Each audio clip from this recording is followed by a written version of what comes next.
সকালটা যদি এরকম গ্রাম্য পরিবেশ দিয়ে শুরু করা যায় তাহলে কিন্তু বেশ ভালো লাগে। আমার বাড়ির চারপাশে এরকম সবুজেময় সবুজ, আর এটা কিন্তু বেশ ভালো লাগে। আর এরকম সবুজ কিন্তু সকালবেলা কিন্তু বেশ সুন্দর লাগে। আর এরকম পরিবেশ দেখে কিন্তু কাজের এনার্জিটাও কিন্তু অনেকটা পরিমাণে বেড়ে চলে যায়। Hello everyone, good morning. আশা করছি যে যেখানে আছো অনেক ভালো আছো আর সুস্থ আছো। আমার ছোট্ট একটা সংসারে তোমাদের সবাইকে জানাই অনেক অনেক ভালোবাসা। আজকের দিনটা ছিল রবিবার, আর এখন ঘড়ির কাঁটাতে ওই সকাল 7:30 মতো বাজে। তবে চলো তোমাদেরকে সাথে নিয়ে আজকের ব্লগটা এখন থেকে শুরু করে দিয়েছি।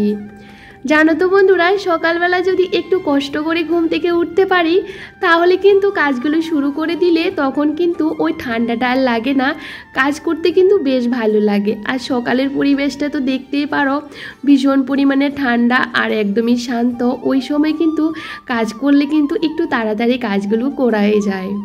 সকালবেলা উঠে আমাদের গৃহবধূদের যে সমস্ত কাজকর্মগুলো থাকে সেটা কিন্তু আমাদের করতেই হবে। আর এখন দেখো ঘরটর সমস্তটা ঝাড় দিয়ে এখন কিন্তু বাইরের জায়গাটাও ঝাড় দিয়ে দিয়েছি।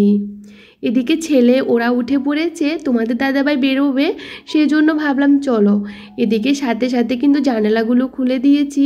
শীতের সকালে কিন্তু একটু দেরি করে জানালাটা খুলি, আর প্রচণ্ড কিন্তু মশাও হয়ে গেছে। আর এখন আস্তে আস্তে সমস্ত কাজগুলো সেরে নেব। তো ভাবলাম চলো এগোরে বিছানা চাদরটা চেঞ্জ করে দিই। এটা কিন্তু 2 দিন হয়েছে, কিন্তু তারপরও না ছেলে ফল খেয়েছিল, ফলের রসটা পড়েছিল। যেহেতু বেদানার না রসটা পড়লে না একটা কীরকম একটা দাগ পড়ে যায়, তো সেই জন্য ভাবলাম চলো এটা চেঞ্জ করে দিই। আর এদিকে তোমাদের দাদাভাই ছেলেকে প্রেস করিয়ে দিয়েছে, ওকে চেয়ারের মধ্যে বসে আছে। আর ওর শরীরটা কিন্তু কালকে রাত থেকে কিন্তু ভীষণ পরিমাণে খারাপ। কালকে রাতে ও একদমই ঘুমাতে পারেনি, সেজন্য আমরাও কিন্তু ঠিকঠাক করে ঘুমাতে পারিনি। ছোট একটা যদি বাচ্চা শরীরটা খারাপ থাকে তখন কিন্তু মাদের ভীষণ পরিমাণে কষ্ট হয়। তো তোমাদের দাদাভাই বেরিয়ে যাবে, তো ভাবলাম চলো এদিকে টুকটুক করে কাজগুলো সেরে নিই। ওকে কিন্তু টিফিনটাও রেডি করে দিতে হবে, ও গেছে বাথরুমে। তো ভাবলাম চলো এদিকে বিছানা চাদরটাও চেঞ্জ করে দিই, তারপরে এটা ভিজিয়ে রাখবো।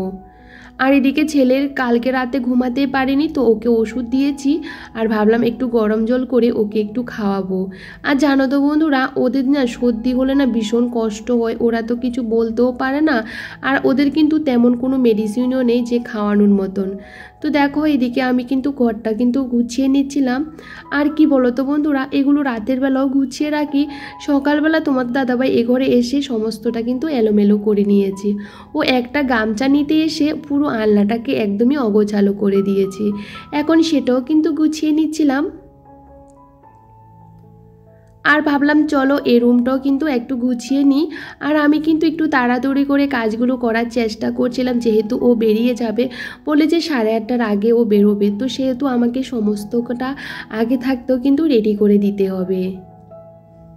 আর আজকে ভাবলাম যে সমস্তটা কিন্তু আজকে বাইরে মেলে দেবো না, বাইরের ওয়েদারটা না ভীষণ পরিমাণে মেঘলা মেঘলা, সেই জন্য ভাবলাম চলো আজকে না ব্রাতা বালিশ ব্ল্যাঙ্কেট সমস্তটা কিন্তু গুছিয়ে রেখে দিয়েছি। আর ওইদিকে কিন্তু জানালাগুলোও খুলে দিয়েছি। আর সকাল সকাল যদি কাজগুলো সেরে নিতে পারি তাহলে দুপুরবেলা কিন্তু আমরা রিল্যাক্সও থাকতে পারি।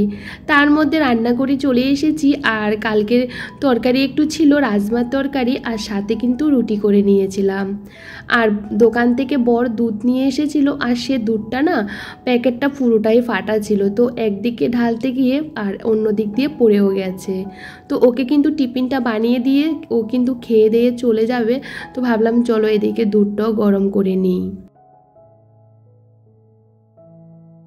আর তারই মধ্যে কিন্তু কাঁচা ধোয়া সমস্তটা করে নিয়েছি। ওই বললাম তো, ও যাওয়ার আগে আগে আমি কিন্তু সমস্ত কাজগুলো করে নেওয়ার চেষ্টা করি, না হলে যেহেতু ছেলের শরীরটা ভালো নেই তো সেই জন্য না ওই কাজগুলো করতে পারবো না। সারাক্ষণ জ্ঞান জ্ঞান করছিল আর ওর বাবা কিন্তু কোলে নিয়ে দাঁড়িয়েছিল। তো ভাবলাম চলো এদিকে আমি এগুলো একটু কেচে বাইরে ছড়িয়ে দিই। আর আজকের পরিবেশটা একদমই অন্ধকার, যত দিন যাচ্ছে বেলা হচ্ছে ততটা কিন্তু অন্ধকার হয়ে যাচ্ছিল।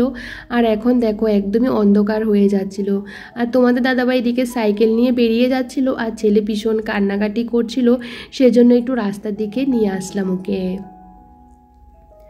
আমি কিন্তু আর কন্টিনিউ ভিডিওটা করতে পারিনি। এখন কিন্তু ঘড়ির কাঁটাতে 3টে মতো বাজে, তোমাদের দাদাভাই বাড়ি চলে এসেছে, তো ওকে খেতে দেব। আর আমরা কিন্তু খাওয়া দাওয়াটা করে নিয়েছি। আর আজকে কিন্তু চিকেন আর ডালটাই করেছি, আর অন্য কিছু করিনি। বন্ধুরা এখন কিন্তু ঘড়ির কাঁটাতে ওই 3:10 মতো বাজে। ওই সকালবেলা যে ভিডিও করেছিলাম আর কোনো ভিডিও করিনি। কি বলতো বন্ধুরা, হঠাৎ করে ছেলের শরীরটা ভীষণ পরিমাণে খারাপ হয়ে গেছে, জ্বর সর্দি সমস্তটা, আর চোখ দিয়ে কিন্তু কন্টিনিউ জল পড়ছিল, ভীষণ কান্নাকাটি করছিল। তো ওকে নিয়ে কিন্তু আজকে সমস্ত কাজবাজগুলো করেছিলাম। তার মধ্যে না আর ভিডিও করতে একদমই ইচ্ছে করে নেই। ছোটো বাচ্চাদের যদি শরীরটা খারাপ থাকে তখন কিন্তু মায়ের মনটা ভীষণ পরিমাণে খারাপ হয়ে যায়। আর কন্টিনিউ ধরে ঘুমানোর চেষ্টা করছিল কিন্তু কিছুতেই ঘুমাতে পারছিল না, এত পরিমাণে সর্দি হয়ে গেছিল। আর আজকের দিনটা যেহেতু রবিবার ছিল, আর কি বলতো বন্ধুরা, আমাদের এখানে যে ডক্টর ওকে দেখাই সে ডক্টর কিন্তু রবিবারে বসে না। তো ঘরের মধ্যে কিন্তু আমি সমস্ত রকমের মেডিসিন রাখি, তো সেই মেডিসিনগুলো ওকে দিচ্ছি আর কি। তো তোমাদের দাদাভাইকে খেতে দিয়ে দিয়েছি। এদিকে ভাবলাম চলো আমি একটু ক্যামেরাটা অন করি।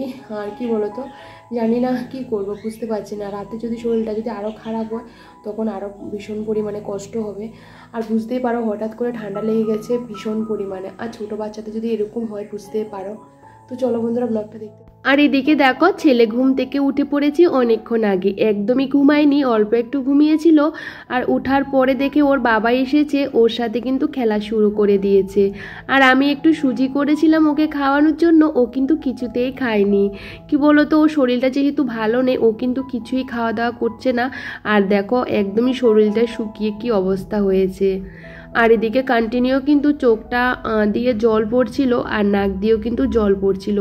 আর যেহেতু শরীরটা ভালো নেই সেজন্য ওকে কিন্তু বিকালে কোনো ফল টল কিছুই দিইনি। আর ভাবলাম চলো অন্য কিছু তো খাওয়াতে হবে, তো সেজন্য ভাবলাম চলো এদিকে দুধ গরম বসিয়ে দিয়েছি। আর ভাবলাম চলো জানালাটা বন্ধ করে দিই। আর কি বলো তো, শীতের না একটু তাড়াতাড়ি করে জানালাগুলো বন্ধ করে দেওয়ার চেষ্টা করি, প্রচণ্ড মশা হয়েছে জানো তো। এনে খাওয়া দাওয়াটা করেই সাথে সাথে কিন্তু আমি জানালাগুলো বন্ধ করে রাখি। আর এদিকে দেখো দুধটা আমার গরম হয়ে গেছে, ভাবলাম চলো একটু হরলিক্স দিয়ে খাওয়াবো। আর ও না খালি দুধটা খেতে চায় না, সেজন্য একটু হরলিক্স মিক্সড করে দিলে ও কিন্তু খায়। জানি না এখন খাবে কি না, সেজন্য অল্প করেই নিলাম। আর সাথে কিন্তু বিস্কিট নিয়ে নিয়েছি। তো ছেলেকে ওটা খাওয়াতে গেছিলাম, তো বেশ খানিকটা খেয়েছে আর অল্প একটু খায়নি। তো ভাবলাম চলো এদিকে ঝুড়িটাও গুছিয়ে নিই। ও না সমস্ত জামা কাপড়গুলো ঘরের মধ্যে ঢিল মেরে মেরে ফেলে দিয়েছে এখানে সেখানে, সেগুলো সমস্তটা কিন্তু এক এক করে কিন্তু আমি গুছিয়ে এখন জায়গাতে রেখে দিয়েছিলাম। আমার না কাজ প্রত্যেক দিনে আছে, ছোট একটা বাচ্চা থাকলে বুঝতে পারো একটা কাজকে কিন্তু আমরা বারবারই করতে হয়।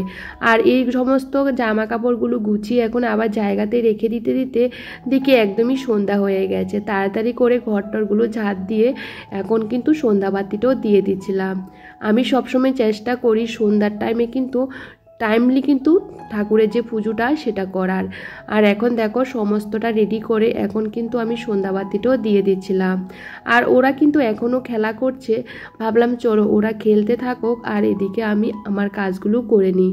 আর এদিকে দেখো ওই ঘরে আসলাম, দেখি এই প্রজাপতিটাকে টিকটিকি খেয়ে নেওয়ার জন্য তাড়া করছিল। তো ওটাকে না এখান থেকে একটু ভাবলাম যে উপরের দিকে উঠিয়ে দিই, তাহলে আর টিকটিকি খেতে পারবে না। আমি জানতাম না যে প্রজাপতিকে টিকটিকি খায়, এ প্রথমবারই দেখলাম। তো সেই জন্য এখান থেকে কিন্তু ওটাকে একদমই উপরে দিকে উঠিয়ে দিয়েছি। কি বলতো, উপরের দিকে না তেমন টিকটিকি যায় না, আর টিকটিকিগুলো কিন্তু নিচের দিক থেকে বেশি থাকে। তো এইদিকে তোমাদের দাদাভাইয়ের জন্য একটু ভাবলাম যে চলো কিছু একটা করে দিই। ও যেহেতু এসেছে সন্ধ্যার সময় ভাত খেয়েছে, ওরও ভীষণ ঠান্ডা লাগছিল, সেজন্য একটু কফি বানিয়ে ওকে দিচ্ছিলাম। আর জানো তো বন্ধুরা, শীতের সন্ধ্যাতে কিন্তু কফি খেতে বেশ দারুণ লাগে, তাই না? আর এদিকে দেখো কফিটা একদমই বানিয়ে ওকে দিয়ে দিয়েছি। আর এই পার্সেলগুলো কিন্তু কালকে এসেছিল সন্ধ্যার সময়, তো সেগুলো তোমাদের সাথে শেয়ার করিনি। আর দুটো জলের বোতল ছেলের জন্য কিন্তু একদমই কম প্রাইসে আমি অর্ডার করেছিলাম, সেগুলো কালকে এসেছিল আর ভীষণ ভালো। এরও আগেও কিন্তু আমি ছেলের জন্য কিন্তু অনেক বোতল নিয়ে এসেছিলাম, আর একটা বোতল কিন্তু ভীষণ পরিমাণে ভালো পড়েছে, সেটাতে ছেলে এখনও জল খায়। আর ছেলে কিন্তু এটাকে কিন্তু প্রত্যেক দিন জল খাওয়ার পর কিন্তু ঢিল মেরে ফেলে দেয়।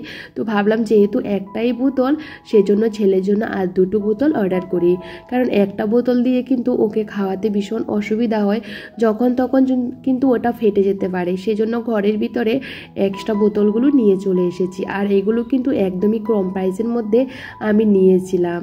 আর সবসময় কিন্তু চেষ্টা করি নিজের হাত খরচার পয়সা, বাজার খরচার পয়সার থেকে কিছুটা পয়সা আমি নিজের কাছে রেখে আমি কিন্তু এই ছোট ছোট এগুলো কিন্তু কিনে থাকি, আর আমার বেশ ভালো লাগে। আর এখন না নিজের জন্য কোনো একটা কিছু কিনবো সেটা আমি এখন ভাবি না, আমি এখন সংসারের জন্য, আমার ছেলের জন্য ওই সমস্ত কিন্তু এগুলোই কিন্তু ভাবি। আর এই বোতলগুলো কেমন হয়েছে তোমরা কিন্তু একটু কমেন্ট করে বলবে, আমার তো ভীষণ ভালো লেগেছে। আর এদিকে চলে আসলাম রান্নাঘরে, ভাবলাম শীতের রাতে বসে থেকে তো লাভ নেই, রান্নাটা বসিয়ে দিই। আর এখন কিন্তু ওই 7:30টার উপরে বাজে, তো ভাবলাম চলো ভাতটা বসিয়ে দিই, আর এটা তো ফুটতে একটু টাইম লাগবে। আর এদিকে কিন্তু তরকারিগুলো গরম বসিয়ে দিয়েছি। তো আজকে ভাবলাম চলো একটু কালিজিরা বাটা খাবো, আর আমারও যেহেতু শরীরটা তেমন একটা ভালো নেই, সর্দি কাশি, আর ছেলেরও যেহেতু সর্দি, তো সেহেতু না একটু কালিজিরা বাটাটাই করে নিই। আর কালিজিরাটা কিন্তু ভীষণ উপকারী একটা জিনিস, এটা খেতে একটু তেতো লাগে, কিন্তু এটা কিন্তু ভীষণ উপকারী। আমার ছেলে যখন হয়েছিল তখন কিন্তু আমি কন্টিনিউ 1 মাসের মতো খেয়েছি, ভীষণ উপকার হয়েছে জানো তো বন্ধুরা। আর যেহেতু সর্দি কাশির সময় কিন্তু ভাত খেতে একদমই ইচ্ছে করে না, সেহেতু এই কালিজিরা বাটাটা দিয়ে যদি ভাতটা খায় না, একটা মুখের একটা টেস্ট পাওয়া যায়।